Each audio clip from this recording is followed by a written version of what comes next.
the Inbound Secret. My name is Bryce, and I'm your host for The Inbound Secret, where we're talking with top performers and health experts and sales badasses alike about their strategies to optimize their well-being and performance. Once again, this is The Inbound Secret, and let's get rocking and rolling. This is the Inbound. This is the Inbound. This is the Inbound. The Inbound. This is the Inbound Secret.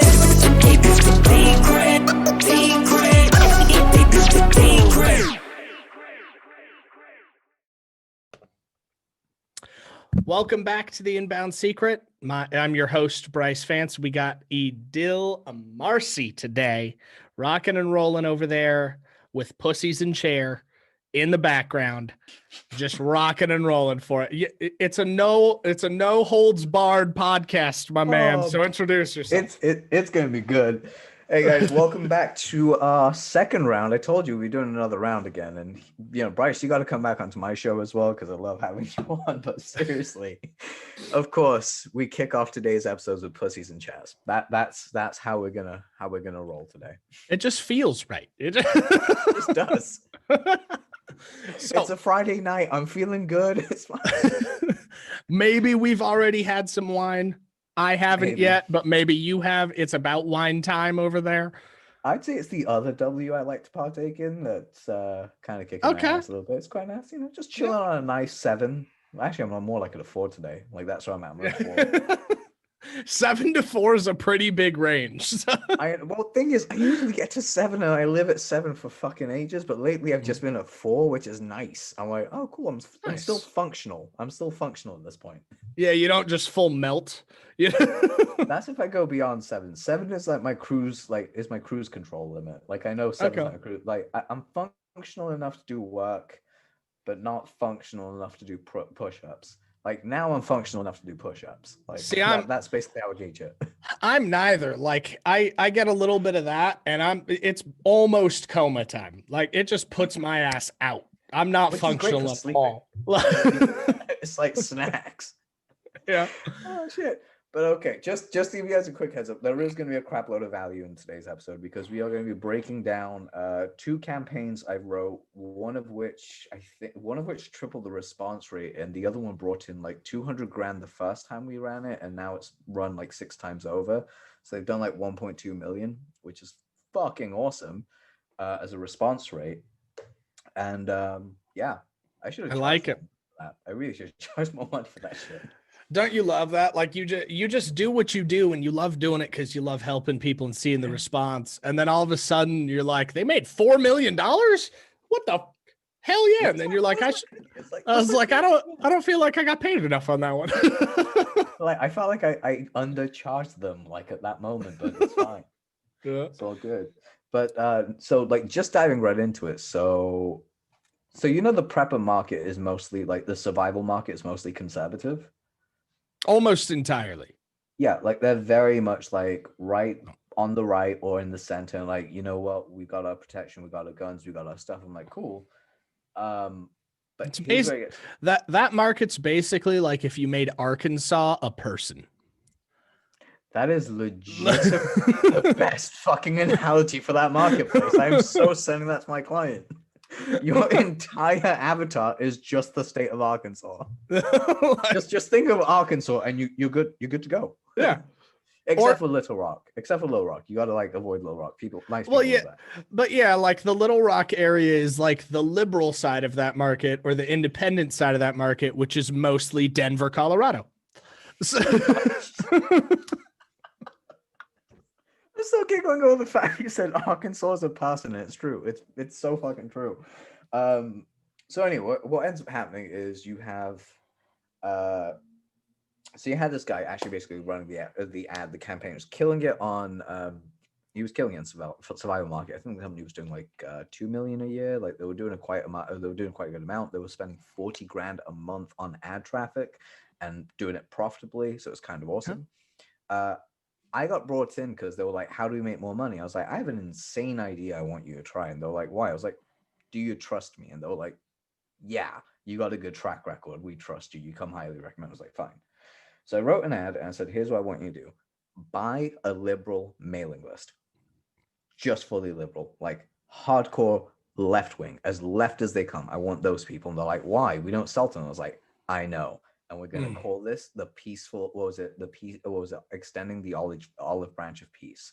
This is what the campaign's going to be about.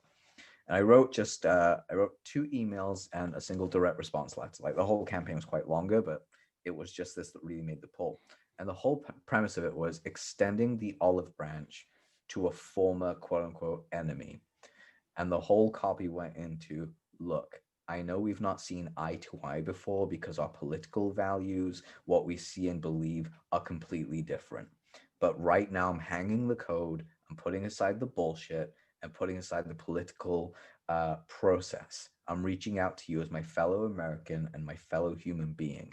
The way the world is going right now, and with the virus kicking our asses and the economy going to hell and not knowing where we stand, I have only but one option: to extend my survival guide kit to you, my fellow American, who may even hate me, but will thank me when the nuclear winter comes of starvation or anything that else, basically anything else that was disaster. We went with nuclear winter because it was more of a poignant picture to throw back to the 80s and 90s. You went real George Orwell here, didn't you?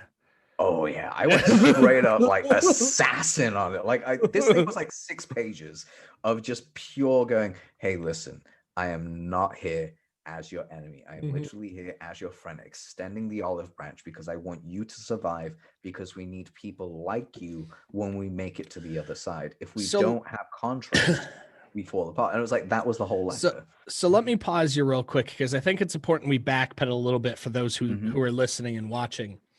When you got approached with this, knowing that market, knowing the conservative side, knowing what's going on socioeconomically, politically, what made you, other than just sheer boldness, like as a copywriter, as somebody who's familiar with marketing, as somebody familiar with business, what made that light bulb click so that people watching it can experience that same thing? What made you come to that realization? Was it you stepped outside of something? Was it you just wanted to try something? What was that light switch for you? So politically, I'm in the center. Like, that's just where I live. I think most of my friends live in the center, or they live slightly to the right or slightly to the left. Like, none of my friends are really like extreme in any direction. If they are extreme in any direction, they're not really my friends, and they don't hang around me because they are very much in the middle. And I can't stand someone on either side. So I'm like, dude, you just shh, open your fucking mouth. Go to the other side, hang out with them for 10 minutes, and then come back and tell them you're still the same. Cool. Because both people are closed-minded. Like, if you're extreme right or left, you're just closed-minded in your own beliefs. You need to open that shit up.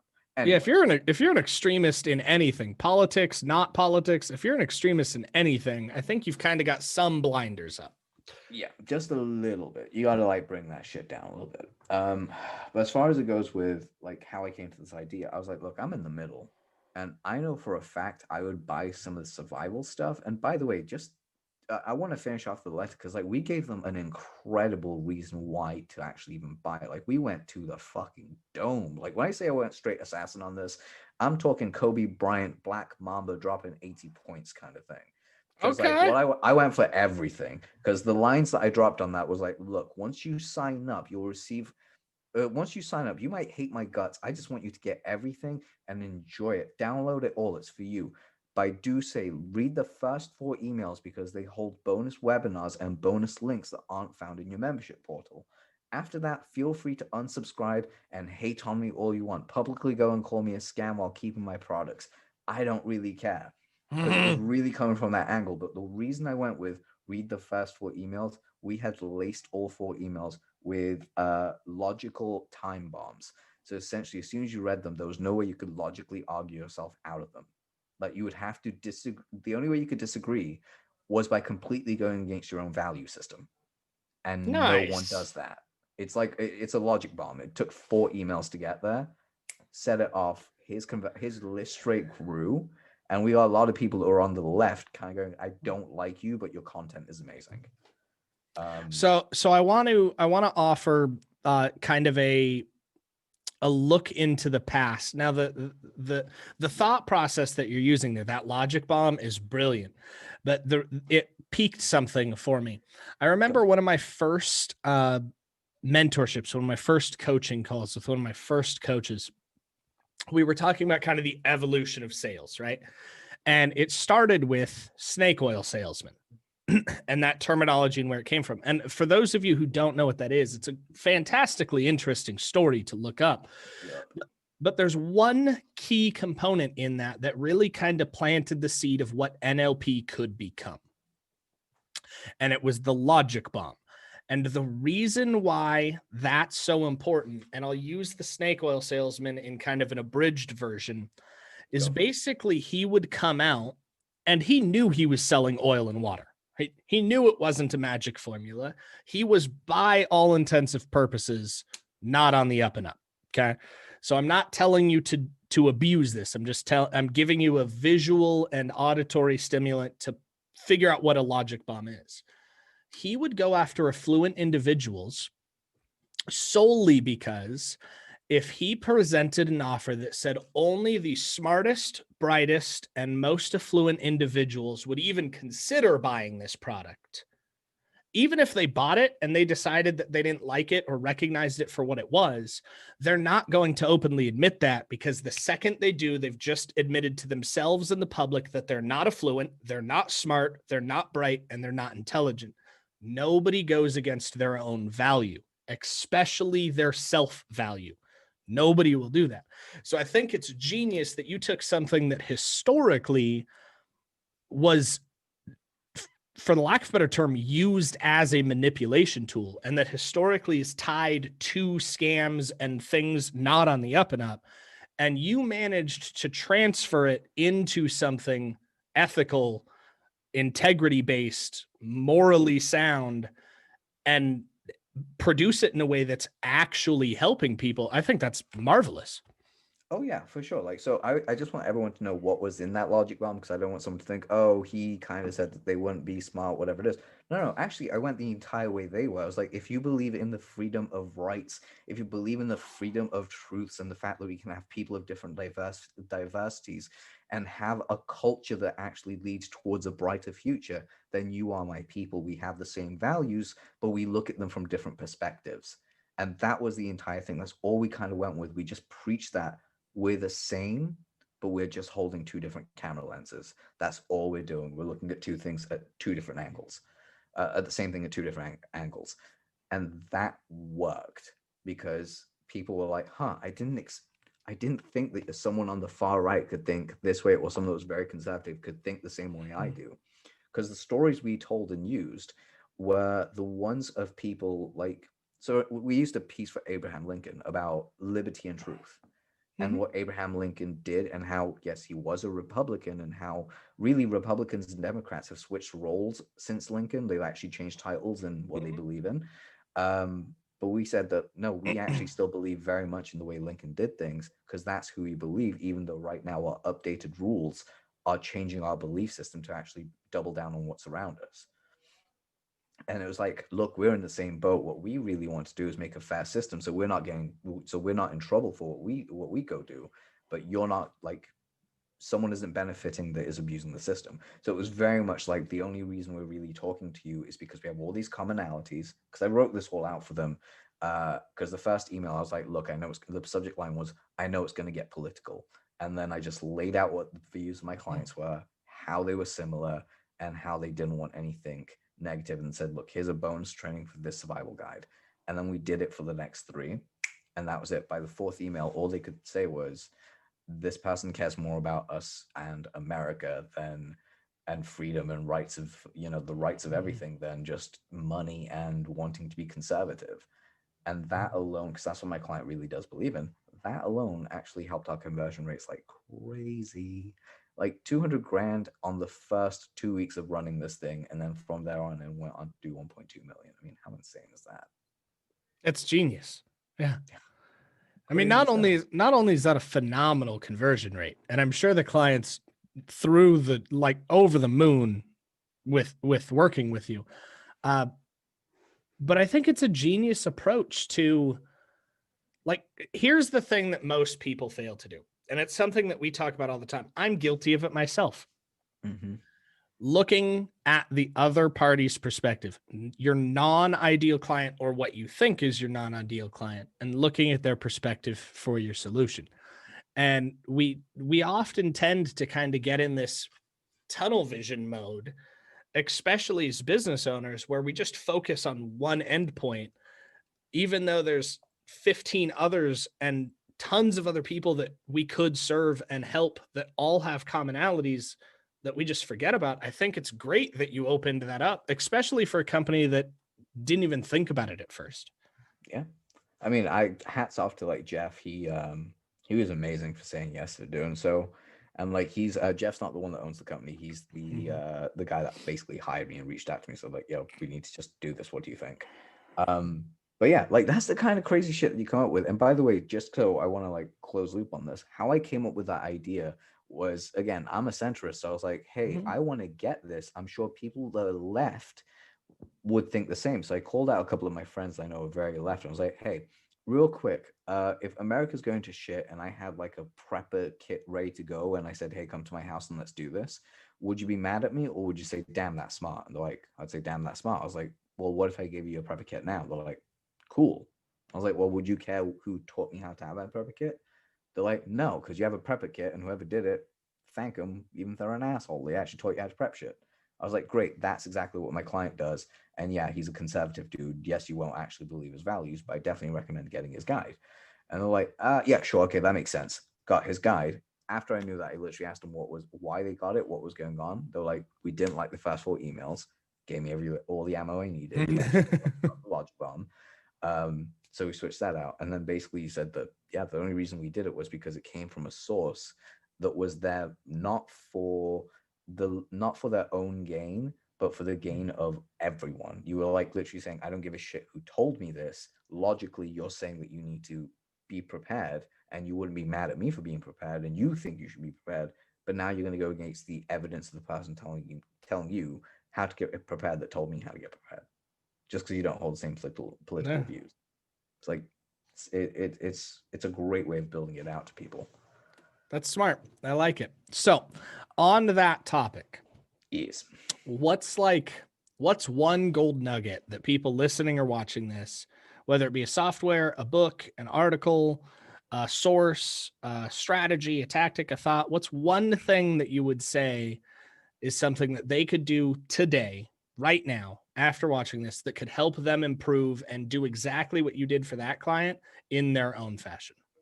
Awesome. As you said it, it's look across the way to the people that you're not selling to, like the people that are like your detractors. But the other way is when you write your bullet points, write the exact opposite bullet point to it. So if it's a negative bullet point, write a positive bullet point. If it's a positive bullet point, write a negative bullet point, like side by side. And then you'll see that you have all the objections of why your stuff might come off not correct or people won't like it. And you have all the reasons why your stuff would be great and what it would be good for.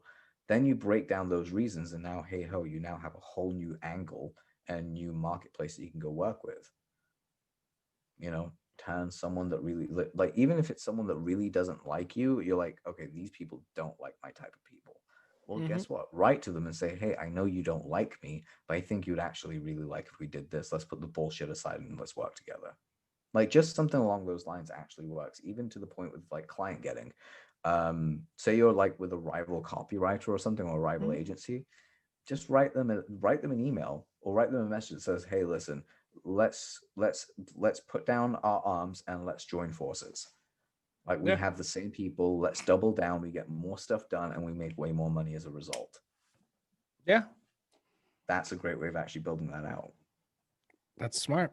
Okay, so you said one thing very exciting earlier, and you said that you changed a headline and like tripled or something their conversions. Triple their response rate, yeah. Just with a headline. Walk us through what the changes were, what made you think that was a good idea, and kind of the process that went through. Where was the light bulb, and how did you get that done? Okay, so it was so I can't really, it's really weird because I can't really talk about specifics because of obvious Just reasons. just but generalities, yeah. yeah. So what I'll do is I'll make up a headline of what it was like in a completely different marketplace, and I'll show you how I changed it. So the one that we're going to make up is give me a random niche. I don't give a shit what it is. Just random Plumbing. niche. Okay, plumbing. So it's plumbing. I think the headline was something along the lines of, "Are you trying to fix your own sink? If you're trying to fix your own sink and having a hard time and almost beating yourself in the head, then you need to call us on," and then gave them the phone number. Hmm. And then that was it. Basically, it was kind of like that headline. It was very much like so wordy, and there was a call to action right at the start. There was no buildup of emotion, nothing. Okay. But the rest of the copy immediately went into, "Let me tell you about my friend Sam. Sam was," and it goes into the story about how his friend Sam had basically got a plumbing issue that went on Thanksgiving, and how basically the plumbing dude, as this person would basically say in this case, went over and helped his friend and essentially guided him through the entire process of doing his plumbing for him, and said that, look, these are incredible skills to have. Everyone needs a good plumber in their life. And what you can do, which is really simple, is you can have us in your neighborhood. Like, if you have our number, we will connect you with a plumber in your neighborhood that can come fix anything day or night that is on our payroll. We have like at least one person in like every neighborhood, every big neighborhood in the Hmm. city that you're in. Um, like it was just kind of like, we're everywhere. We do all this amazing stuff. Uh, then it kind of got to like, so that was the headline. It was shitty, but the copy was brilliant. I fucking love the copy. I was like, there's nothing wrong with this. So I went back to the headline. I just wrote, um, I think the headline that I changed it to, and the discovery really just came to me because the whole Thanksgiving thing was that the headline I went with, it's 2 a.m. At 2 a.m. on Thanksgiving, you walk down the stairs to, to get some water, and you see your kitchen is flooding. What do you do? So Sorry, you no, po- it's, so you it's posed like, a who do you call? Like, who do so you you call? po- so you posed a question rather than trying to tell them what their response would be. Yeah. So I told him, like, who are you gonna call? And then the subhead went to, are you gonna call your dad? Are you gonna freak out? Are you gonna call an expensive plumber that you don't really know, like, and trust? Mhm. Or are you gonna call someone that's always had your back? And then it goes into the whole story of Sam.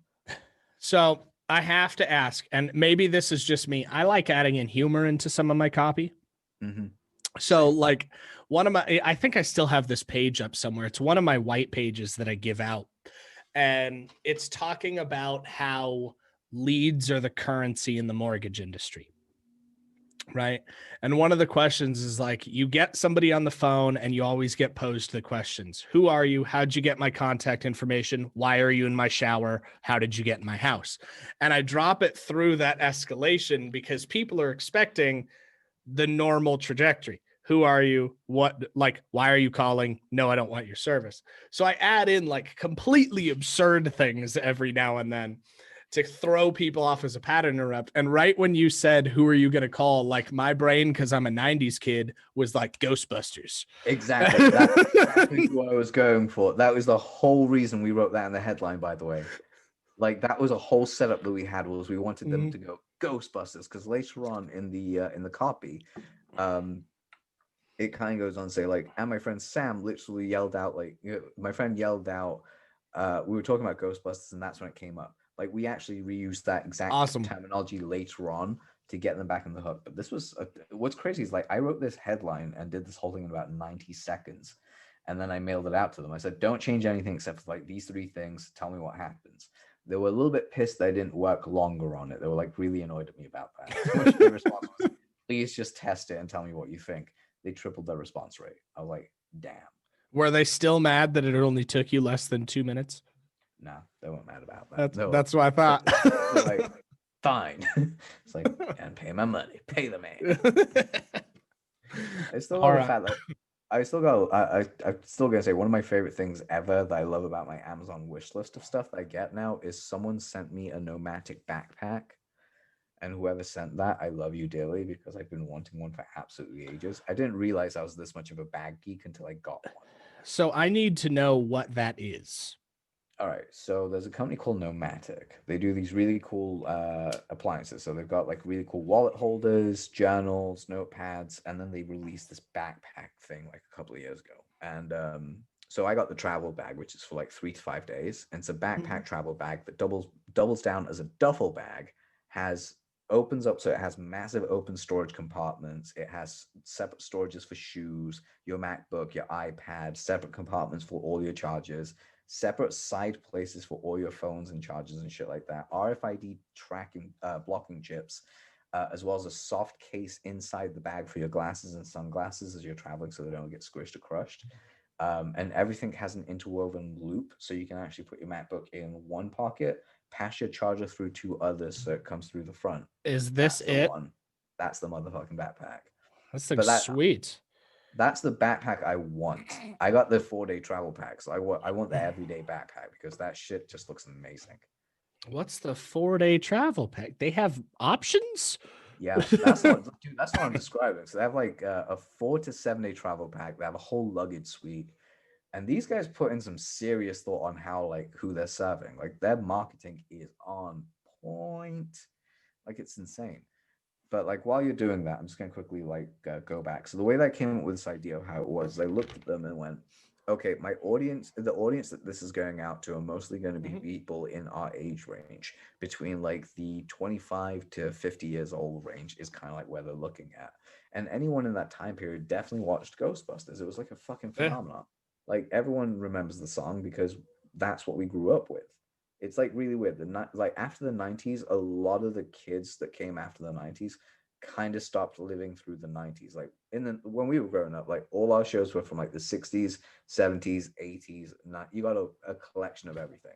Oh yeah, absolutely. After 2000, you mostly just got 2000 stuff. Oh yeah, because it like the generation that we're in's at this weird like pivotal point in history where I strictly remember not having like any internet and Yeah. then Or getting dial up, and getting then dial up. getting dial up and having to not be on the phone at the same time you tried to use the internet. And then through the evolution of like I remember the Atari, and now I've got a PS4 in the other room and the PS5 just came out. So we went through in our life, we went through no technology to all the technology in Oh. 15 years. Oh no. Do you want to know what's even crazier? When I started secondary school, so I'm like 11, Mm-hmm. the popular phone then was a Nokia 3310. That was like the most advanced phone ever. Like Oh, playing like Snake was the shit. yeah. Those phones were made by like I don't know what material they To were made. I to want be to build. fair, they're still indestructible. Oh yeah, they really are. Their battery life lives forever.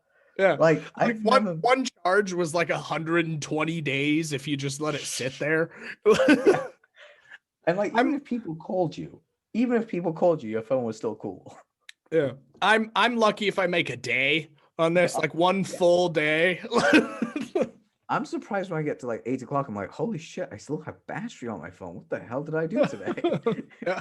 It's like, good job, phone. But like Nokia 3310s, you're like, I didn't have to charge this for 4 days. And I played Snake every day on it. I think one of the best examples of kind of the weirdness of the evolution of our life, and really what has become instrumental in how we think and how consumers buy and how businesses is operated and how marketing is done. There's new rules. Like one of the biggest things, I think Steve Folker, marketing guy who's been on kind of the back end, you can find him online. I think that's his name.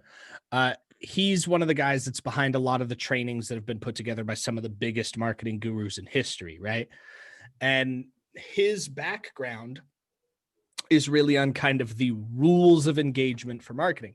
And he's been preaching this for like 10 years, is talking about the reason why people fail, whether it be in digital marketing or new media buying or anything that has to do with advertising and marketing for a business, is they're trying to go off of the old rules in a new media, and that they don't work. So you have these people that traditionally 50 years ago knocked it out of the park, and they've taught somebody new who's taken over either their business or they've started something similar, and they trained them on how to market with old rules. And then that new person coming in with old rules in a new media blames the platform or blames the ad spend or blames the marketplace or blames politics. But when the failure is really instrumental in the rule set that you're using, the playbook, it's not the media's platform on why something didn't perform. It's the thought process that went into how that consumer goes. And it's really interesting to think about, because 20 years ago, 10 years ago, even in our life, we set, as the business owner or the sales professional, we set the standard of our reputation. We told the consumer who we were, what to believe, how to believe that. That's not the case anymore. It's flipped. Now it's how do we respond to the consumer? How do we respond to their image of us? How do we react? And can we stay ahead of the game while providing value so the consumer can give us the shine that we want? Mm-hmm. And I think that's interesting to think about, especially in kind of our evolution as millennials and thereafter, because we lived through that evolution. It's kind of a weird place to be when you think about it. It's a hugely weird place to be, but even crazier than that, and this is something I want you to because just going back to the point about being in middle school, dude, that was a thing. If you think about it this way, that was a thing that happened where we went with the Nokia 3310 when I was, I think I'm a few years older than you. So I think when you were about 9 or 10, and I was like 12 or 13, that was the phone. How old are you? I'm 31, so I'm I think I'm a little bit older than you. Yeah, I'm 28. Yes, I've got 3 years on you. So that 3-year gap, just even more so on that 3-year gap. So when I went to school when I was 11, 12, and by the time I finished at 17, we had gone from Nokia 3310, indestructible phone ever, to the iPhone 3G. We were on the third generation of iPhone. And at that point, just to give you guys an idea, at that point, an iPhone 3G had the same power to the same computer technology and power that was used for the NASA launch. Like the first ever launch to the moon. Think about how insane that is with how much power you're given in tech. And now today, that is old technology to us.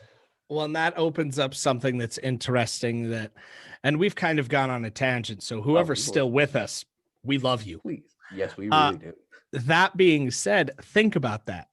The technology that NASA used to put people on the moon is less powerful than what we use to throw birds at pigs. Yep.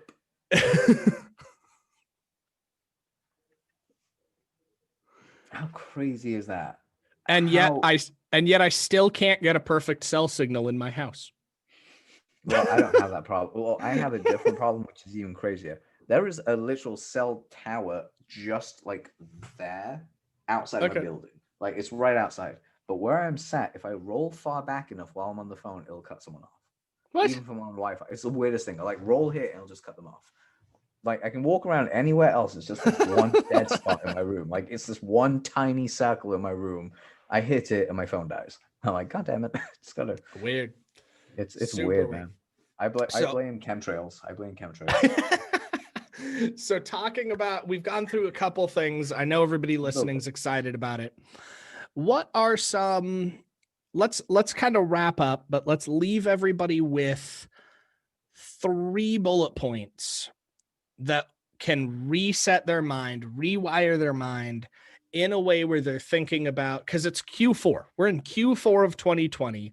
And a lot of people are worried about how the year's going to end. Here in America, we've got the elections coming up next week.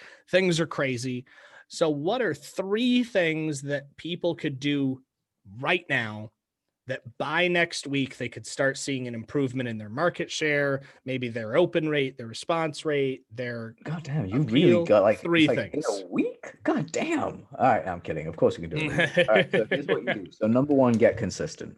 So that's like always the first thing I tell people is start getting consistent from today, like right now, meaning if you're posting once a day, double those numbers, post twice a day, start getting out on different platforms, start putting yourself out there and stop being scared. Because here's the thing, I'm going to change your mindset. And this is bullet point number 2, but I'm changing your mindset on this as well. Because 1 and 2 work together like a knockout punch. You got to go jab and then you got to hit this because when you know it, you know it.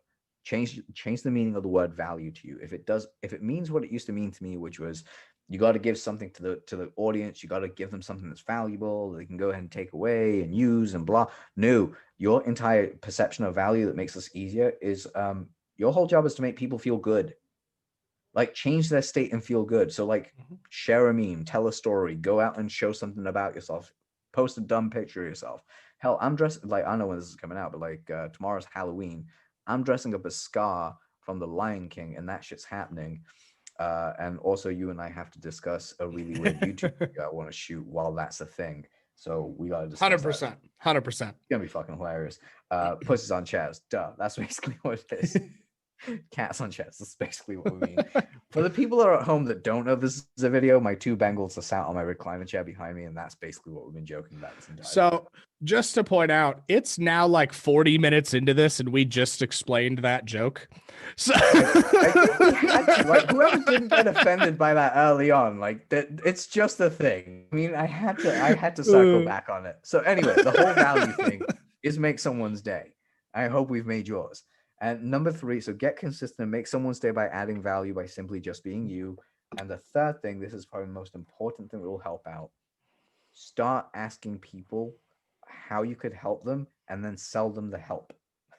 Like, stop being really weird about, oh, what if they can't pay me? Just be like, hey man, you need help with your marketing? Cool. Like, I'm the person for the job. Why? Because of these reasons. Great. How much do you charge? This much. You can have me on as a one-time fee, or you can pay me monthly on a retainer. Which one do you want?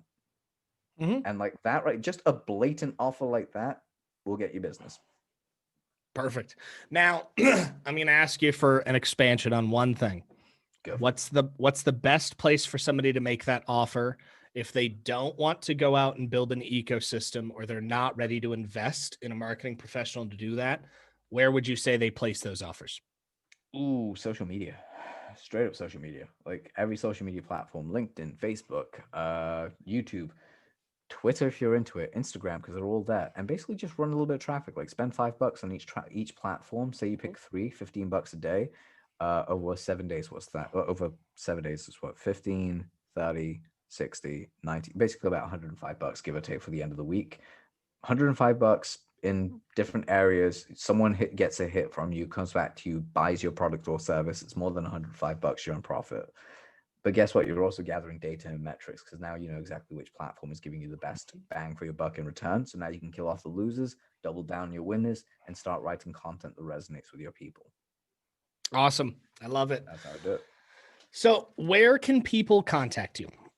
AdilAmarsi.com is your best bet. Go on over there, hit me up. You can find me on any social media platform, because I own practically all domains that are Adil Amarsi, except for YouTube. That's Adil Amarsi Official. I own Adil Amarsi, but here's the weird part. That channel name was such a dumb old channel that when I tried to get back into it, I couldn't remember the login, and they wouldn't let me delete it. So I was like, God damn it, I gotta find a new channel. So I did. Outside of that, just hit me up, guys. Like, seriously, you can find me on any platform. Join my mailing list. Oh, that was the other thing. If you want to join my cult, which is kind of awesome, it's called the Cult of the Awesome. It is pretty awesome. I'll vouch for that.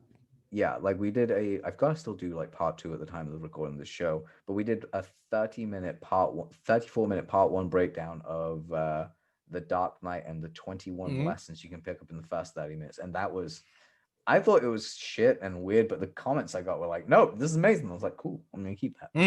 You're like, so you got part 2. Part 2's coming up. Part 3's coming up, because I got to do the whole movie. My mom is in town, so I couldn't really do it as much. But here's what we're getting at. Go to cultoftheawesome.com. Join the damn thing and enjoy yourself. It's a place to be really cool, fun, weird. Tell us your movies, and essentially build your connections, especially in this in an environment that is actually fertile. It's fertile for that kind of growth. You can ask any question. You won't actually get in trouble for asking questions in the group. Like, someone will always answer. But if you're going to come to start some ruckus, if you're going to start ruckus, we're going to kick you out. That's basically it. Good. So I do have to start a little bit of ruckus on a movie recommendation that we need to do in the community. Ooh. My favorite movie. Do you remember what it is? Okay, there's a couple and my brain's blanking. Clockwork Orange. That's the one. Oh shit. Yeah, that's going to be a bitch one to do. Thank you for giving me that. I'm now going to have to go watch that again. You're welcome. How do I justify sexual assault? Okay. I don't. I'm not going to do that. You went to the darkest place of that movie I'm fast. Have you met me? Like, I have the most fucked up sense of humor ever. True. I dig it. After the show, I will read something to you just personally. I want you to like. I know you'll laugh at this because I know how messed up your sense of humor is as well. But guys, it's been a pleasure. Thank you for having me, man. No, thanks for being on, man. It's always been a pleasure connecting with you. I know everybody that's going to watch and listen is going to like it. We're going to try and get this out as soon as possible. Hopefully by tomorrow. I'm pushing it because I want it for Halloween. But I don't know if I can. I've got the orange and dark colors kind of going. By accident, that was by accident as well. All by design. But what I was going to say was, just to give you guys an idea, like Bryce basically ambushed me onto this podcast and texted me. He was like, "Hey man, do you want to do a podcast?" I was like, "Yeah, what about next week?" He was like, "Cool, can you do one in like 10 minutes?" I was like, "Sure." And then we ended up here. I'm like, this is how messed up it is. I'm half wearing an apron because I was making pizza. And I was like, pizza's rising, go do this podcast. I'll come back. Don't let him fool you. He just likes aprons. I really do like aprons. It's kind of it's a boss ass apron. I'm not going to lie. All right.